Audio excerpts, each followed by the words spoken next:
Hey, I'm Rob, and I'm currently on tour here with Darren in Norway, and I'm here to talk a little bit about the bike that I've got here. So what I have here is a Canadian-made bike called a Norco VFR, and this is normally my work bike, and it's kind of a hybrid between a road bike and a mountain bike, but they call it a flat bar road bike.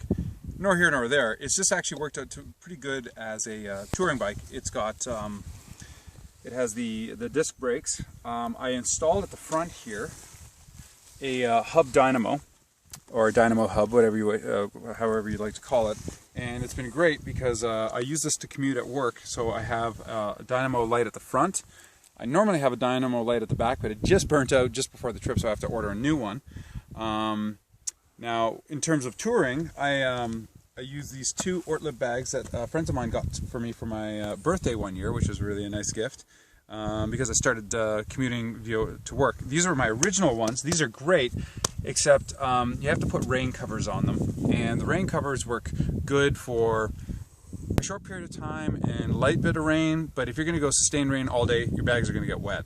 So inside these bags, I don't have the mission critical stuff. I have my food bag, and then I have my camping gear, like my tent and whatnot, but they're all already in dry seal bags, so everything's cool there. So you can get a little damp in there, but that's fine. In my handlebar bag, I've got my camera, a plethora of 50,000 milliamp hour batteries, and I have a white cable here and a USB cable, and this USB cable goes all the way back to my solar panel, which charges my batteries as I go when we get sun, which we're kind of getting intermittent sun at the moment. But I also have this thing, and this thing attaches to my hub dynamo, so when I'm not using my lights, this thing generates 5 volts of power at 1 amp. It'll produce 1 amp at around 16 kilometers per hour, and then I use that to connect directly into my phone so I can keep my phone relatively charged. The only problem is you have to keep cycling, and you have to be above 13 kilometers per hour. But on this tour, a lot of times we're just crawling up hills, so this kind of will help you keep the same charge for the day, and you just have to use the batteries at night when you're in your tent and just kind of doing your internet sort of stuff.